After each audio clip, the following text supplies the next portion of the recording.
नमस्कार। साहित्य तक के बुक कैफे के एक दिन ये किताब में मैं जयप्रकाश पांडे आपका स्वागत करता हूं। और आज मैं राहुल सिंह की पुस्तक हिंदी कहानी अंतर्वस्तु का शिल्प, इसमें हिंदी के 11 कहानीकारों के संदर्भ में यह पुस्तक है, जिनमें स्वयं प्रकाश, संजीव, अरुण प्रकाश, नवीन सागर, ओम प्रकाश वाल्मीकि, शिवमूर्ति, उदय प्रकाश, प्रियंवद, आनंद हर्षुल, योगेंद्र आहूजा और अखिलेश।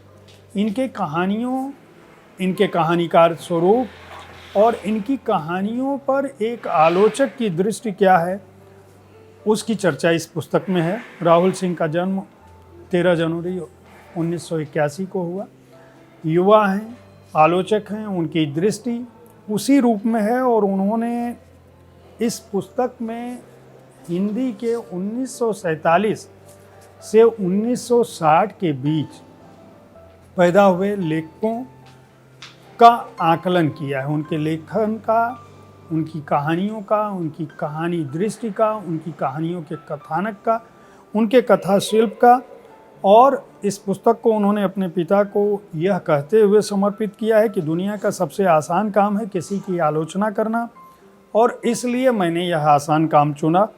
उनका कहना है कि उनकी माँ उनको कहती रही हैं कि मैं हमेशा दुबला रहा हूँ, जबकि मैं दुनिया की नज़र में वजनी होता गया।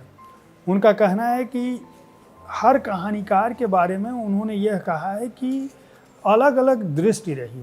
किसी कहानीकार को उन्होंने कहानी शिल्प की विधा के तौर पर परखा है, किसी को उसकी विषय वस्तु के तौर पर परखा है, किसी को समाज में उसकी उपस्थिति के तौर पर परखा है, और किसी को सिर्फ इस रूप में परखा है कि उन्होंने अपनी कहानियों में किस तरह का विन्यास इस्तेमाल किया। वे कहानीकार अपने दौर में अपनी रचनाओं से कितने समर्थ रहे हैं, इस पर भी राहुल सिंह की दृष्टि रही है।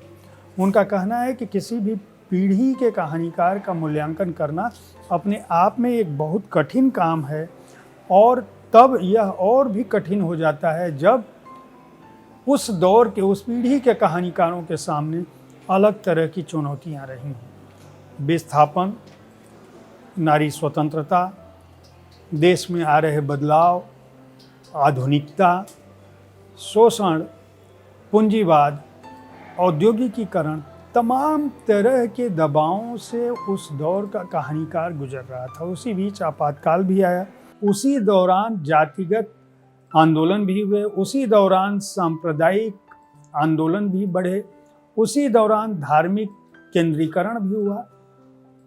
इन सभी परिस्थितियों को बाजार, शिक्षा, तकनीक, इन सारे दबावों के बीच जिन लोगों ने जो लिखा और कितना उस विषय को उन्होंने अपने कहानी में रखा, इस बात पर राहुल सिंह की दृष्टि बहुत गहन रही है। इसीलिए उन्होंने अपने शीर्षक में ही यह स्पष्ट कर दिया है कि किसी भी कहानीकार को वो किस रूप में देख रहे हैं। जैसे स्वयं प्रकाश के लिए उन्होंने लिखा है, जो है उससे बेहतर चाहिए। यह स्वयं प्रकाश की कहानियों और बतौर कहानीकार उन्हें परखने के लिए बहुत महत्वपूर्ण वक्तव्य है। संजीव के बारे में उनका कहना है कि समता, न्यायपूर्ण व शोषण मुक्त समाज का पक्षधर। जो लोग संजीव की कहानियों को, संजीव के कथाकार रूप को जानते हैं, उनको पता होगा कि संजीव की कहानियों में यह बहुत मुखरता से यह पक्ष उभरता है।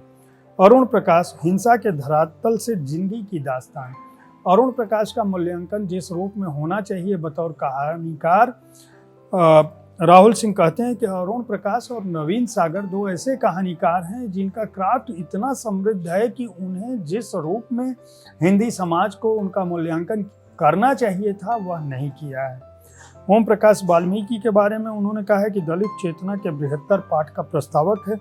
नवीन सागर को परंपरा के प्रचलित खांचों के बाहर छलकता सागर वो ये बताते हैं। शिवमूर्ति को संवेदनाओं का किस्सा गो कहते हैं। उदय प्रकाश बेहतर दुनिया का स्वप्न रचती कहानियां हैं। उदय प्रकाश बतौर कहानीकार, बतौर कथाकार पूरी दुनिया में जाने जाते हैं। स्थापित नाम है। उनकी कहानियां अपने आप में एक अलग दिशा देती हैं इस बात को राहुल सिंह भी समझते और परखते हैं। प्रियंवद को उन्होंने कहा है कि देश, धर्म और राज्य के इलाके में अलग कहानियाँ लिखते हैं। जो लोग प्रियंवद की कहानियों को पढ़े होंगे उनको पता है कि नारी देह और संवेदनाओं को लेकर वे एक विरल अलग तरह का कथानक बुनते हैं। आनंद हर्षुल कथ्य के झीने आवरण में शब्दों की कसीदाकारी करते हैं। योगेंद्र आहूजा आस्वाद के अलग धरातल से प्रतिरोध की महीन आवाजें वाले कवि हैं। और अखिलेश यथार्थ की कहानी और कहानी का यथार्थ के संदर्भ में इस पुस्तक में एक अलग बात और भी है कि तमाम संदर्भ ग्रंथों का जिक्र किया है। राहुल सिंह ने उन लोगों का भी धन्यवाद दिया है जिन लोगों ने उन्हें इस पुस्तक को लिखने के लिए सामग्री मुहैया कराई। बहुत सारे आलोचना ग्रंथों का भी उन्होंने उल्लेख किया है कि उन्होंने इस पुस्तक को लिखने में इससे मदद ली। उनका कहना है कि जिन कहानीकारों ने अपने कौशल से कहानी क्षमता को बढ़ाया और समृद्ध किया, उनका उल्लेख उन्होंने किया है। हालांकि कुछ कहानीकार छूट गए हैं, इसके लिए उन्होंने क्षमा याचना की है और कहा है कि उनका उल्लेख वे अपनी दूसरी पुस्तक में या इसी पुस्तक के अगले संस्करणों में कर देंगे। इस पुस्तक को राजकमल पेपरबैक्स ने प्रकाशित किया है। 225 रुपये इसका मूल्य है और पृष्ठ संख्या है 184। उम्मीद है साहित्य तक का यह एपिसोड आपको पसंद आया होगा। इस कार्यक्रम में आप किस तरह की पुस्तकों की चर्चा चाहते हैं, इसके बारे में अपनी राय से हमें ज़रूर अवगत कराएं। आपकी राय से हमें अच्छे पुस्तकों की चुनाव में मदद मिलती है।